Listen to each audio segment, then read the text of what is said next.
PowerPlay Chess, brought to you in association with Kagi. I'm always grateful to viewers for sending in their games to me, particularly when they feature openings that I've recommended in one of my books or my online courses. So this game was sent to me by Dave Shapland from Hebden Bridge Chess Club in West Yorkshire. Very beautiful part of the world. And he's enthusiastically taken on my anti-Sicilians repertoire. There you go. You can see my book there. King's Anti-Sicilians for Black. And there's a Chessable course as well. So he says, I've started to play the Sicilian as my main weapon against 1e4 again more recently. Your recommendation to transpose to a French against the Alapin is inspired. Yeah, so this is how it comes about. So e4, c5. Now c3 is the Alapin and knight f6, d5 are the main moves. But I've always liked to play e6. Incredibly, this often sort of makes players feel a bit uncomfortable actually. They're not used to this move. And after d4, d5. And then white has a choice whether to take or to advance. And well, I've always liked playing these positions which often transpose into an isolated queen's pawn position. Got really good results for those because you get a nice initiative. Or white can play e5, which transposes into a French advance variation. But as Dave writes, he says, it totally turns the psychological tables on the adversary who's trying to avoid your pet lines in order to play his. Now we can say, no, we'll do what I want, thanks very much. Yeah, so, when you play in this way with 2e6, you're not having to look at all the lines in the French. Basically, it's just the French advance. And actually, I don't think this is too troublesome for black. So anyway, let me show you this game. So this was played in the 4NCL, it's the Four Nations Chess League in the UK, the online event.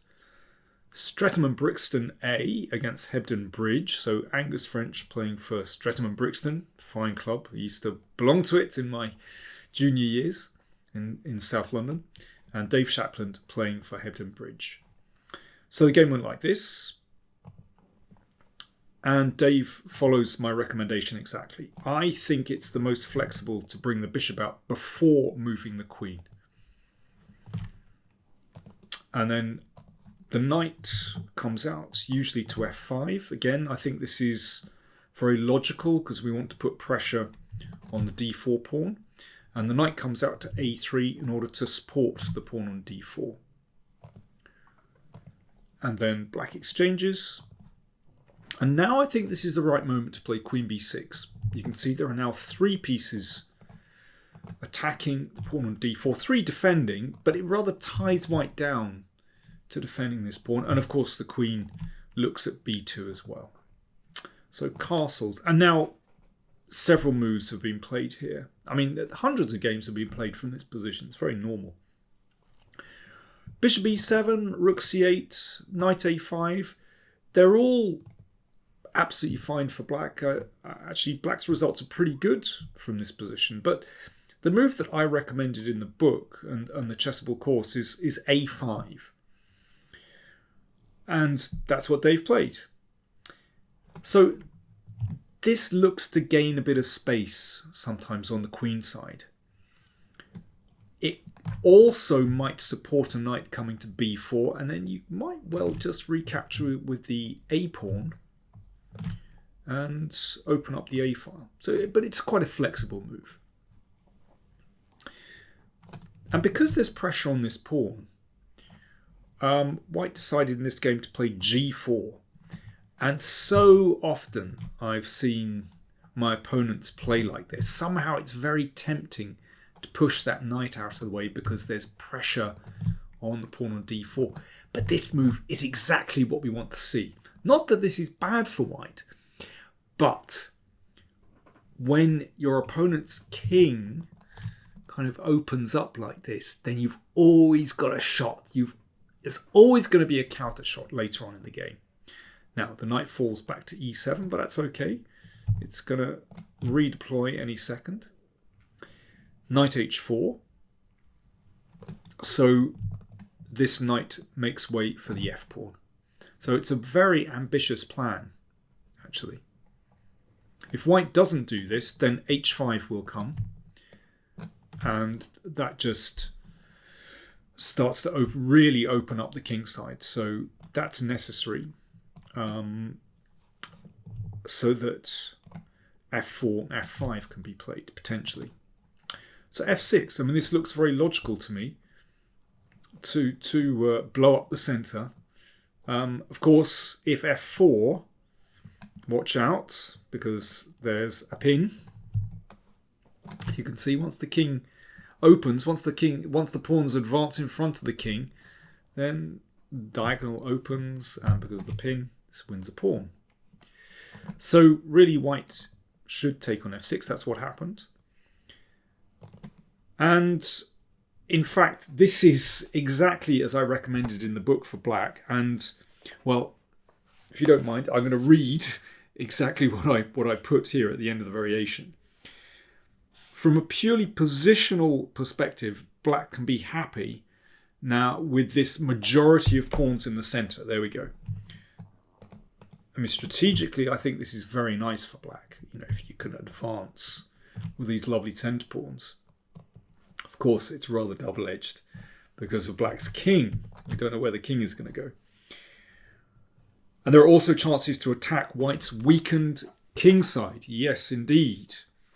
On the other hand, it isn't absolutely clear where black's king should be heading. King side or queen side? Don't know. Could also stay in the middle. It really depends on how white plays. Black's next move will almost certainly be knight g6, followed by either bishop g7 or bishop d6. So that's what I wrote in the book. So let's see how things pan out. So, white played rook b1. So presumably he wants to move this bishop out potentially, and this pawn is protected. And you never know, it might be an idea to advance this pawn at some stage. So knight g6, yep, all as advertised, and I think it's a very logical move.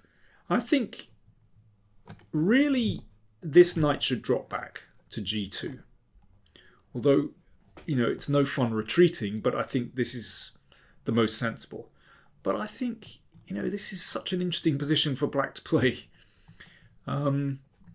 Because this is a key move, h5. Now, you know, white can't allow the h-file to open, so g takes h5, I think it's just about forced. The knight drops back.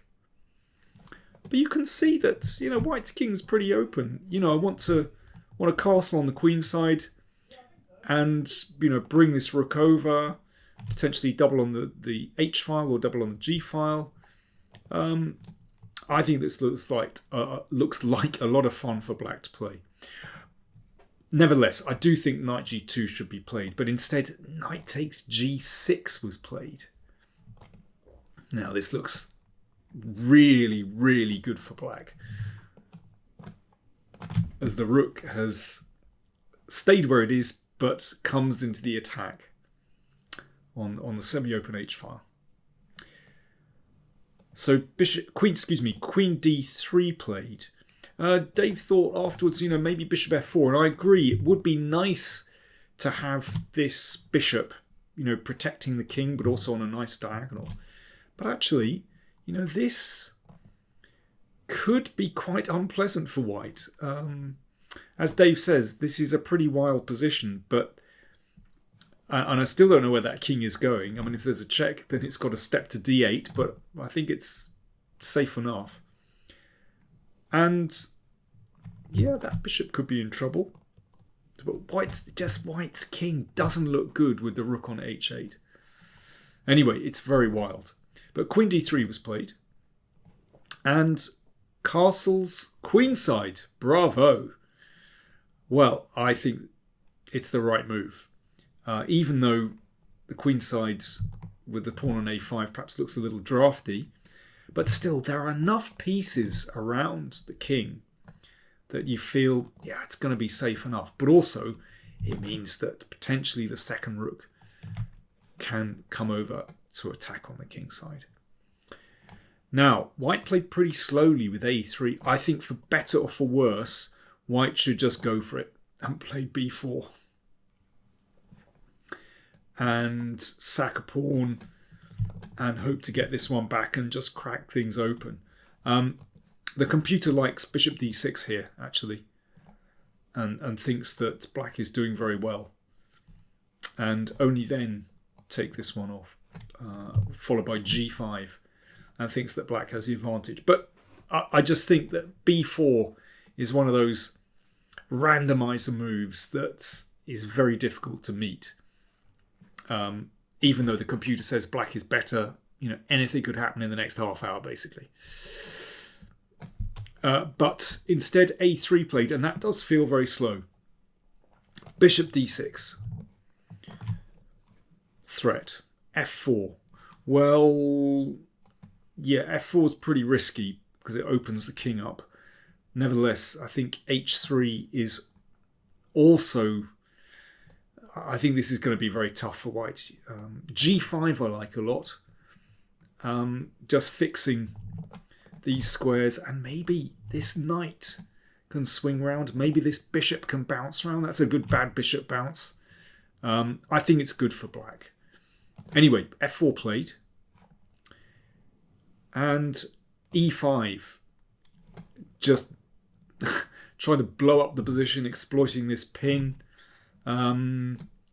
Incidentally, I think rook h4 looks very good as well. Just double on the h file. But, e5 is a very tempting move. And it works out extremely well. e4 hits the queen. And rook h3. It's hard to resist a move like this. Preparing to double on the h-file, pinning the bishop. It looks great. b4, finally.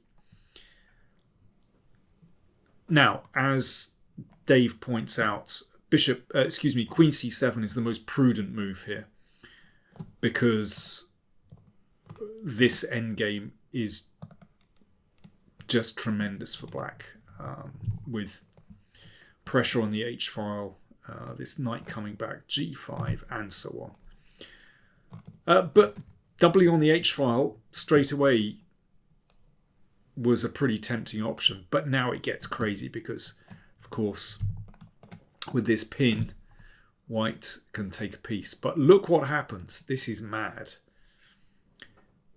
Pawn takes c6. A check. Another check. Now white had to play king g3, and there are some wild stuff goes on there. King e1 was played. I'll deal with that in a second. But let's have a look at king g3 actually. So after this check, there's some amazing stuff, because in this position, look, the queen is attacked.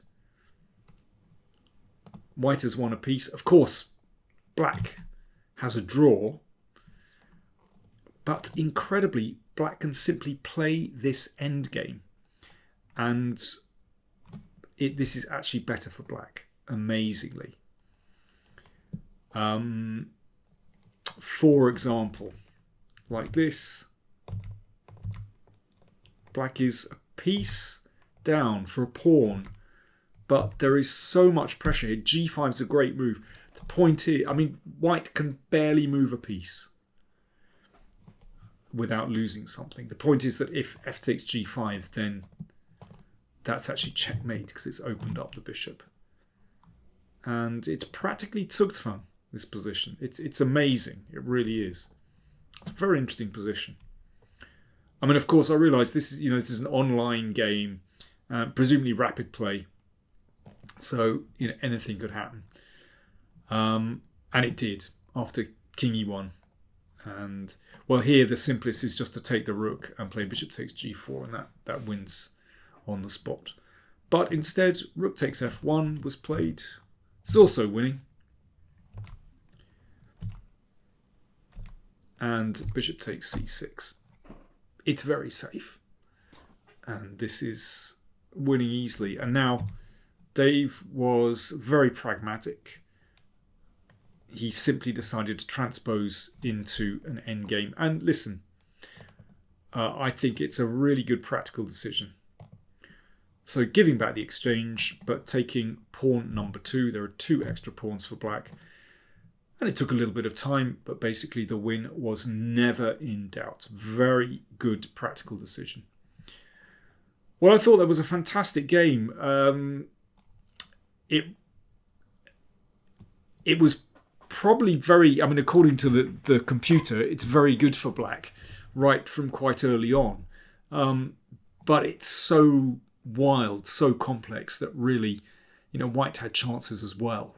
But that's what I like about this variation. I think when white is tempted to play g4, which happens so often, it gets random, but it's the kind of random that black likes because it's white's king that so often suffers in these kind of positions, not black's actually. Black's king was actually pretty safe on the queen side, even though, well, yeah, it still takes bravery to play like this, but actually it's a lot safer than white's king there.